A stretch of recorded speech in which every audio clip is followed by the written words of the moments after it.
Shaitanir Rajim. Bismillahir Rahmanir Rahim. With the name of Almighty Allah. Let's start. Welcome to my YouTube channel, Learn Psychology with Sajad Ahmad. Today topic is School of Thought in Psychology, and the subtopic of this lecture is the School of Thought Structuralism. So let's start. Let's start. Okay. School of thought. What is mean by school of thought? School of thought mean a group of individuals who share the common assumption, work on the common problem, and use the common method. Sorry, once again, let me repeat.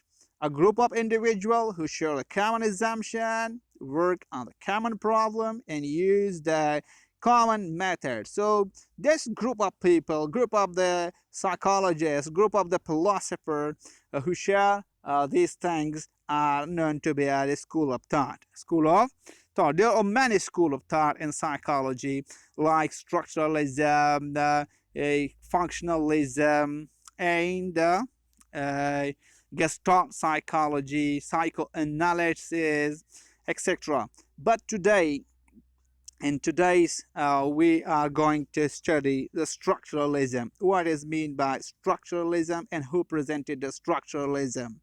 The structuralism school of thought was founded by the Edward B. Teachner. Edward B. Teachner, the foundation led by the school of thought was by Edward B. Teachner. The primary aim of the structuralism, according to the Teachner, is to analyze the structure of the mind. Is they analyze the structure of the mind. Okay, let's explain it. How or what is meant by the analysis? Every conscious state of the mind is to be analyzed and dissected. So that its constituent parts should be determined. That how these parts were combined, from which part this consciousness is made, and how it is linked. After determination, we should have to determine how these parts are combined, okay, and how their connection is achieved. And finally, after finding this connection, we should have to formulate the general laws which result in the formation of the elements, which result in the formation of the very structure of the consciousness. Okay, what if, well, the question arises, what if we formulate these laws? What will happen? What will be the benefit if we can become, when we be able to find these a structure? So if we find the if we find the structure, their connection, and the constituent, and we will become able to formulate the laws, then we will be able to answer the basic question like what, how, and why of the mental structure. Okay. What is the question of the study of structuralism? The structuralist study the consciousness is experienced by the individual. Okay. And what is the method of the study? The method of the study of the structuralism school of thought is the introspection. And introspection, the subject is used in a psychology experiment, had to be well trained and experienced in introspection. The subjects which took part the time of Teachner were highly trained and well equipped with the knowledge of introspection, and only in this case the data will be accepted from them. Otherwise, the data provided by the people who were not trained in the introspection were rejected. What topic Teachner and his students studied? So this question, the consciousness analyzed by the structuralism include perception, association, attention, and thinking. So these were the basic topics studied by the Teachner and his students.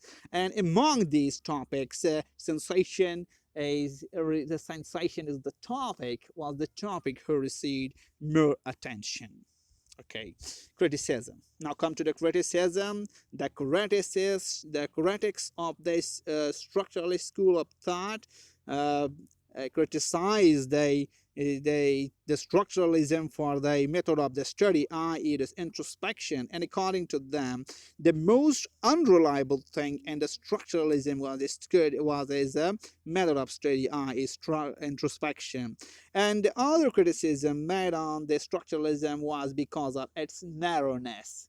Its narrowness. Why? How is narrowness? Only because the structuralists only study the consciousness, and they ignore the other part of the mind, like the subconsciousness, the unconsciousness, and the collective consciousness, and many other topics of the psychology. So it narrow the point and narrow the point because the Teachner would say only those things are included in psychology which could be answered through the introspections. Now let's go to the contribution of the structuralist school of thought. The structuralist, despite of the criticism, the structuralism made important contribution to the field of psychology. Their subject matter, i.e., the conscious, was clearly defined by them. Their method is still used in many areas of the psychology. So that's done our time. I came to say bye bye to you guys. So take care of yourself and kindly subscribe to my channel, YouTube channel, and share this topic with your friends. Thanks. Wassalam.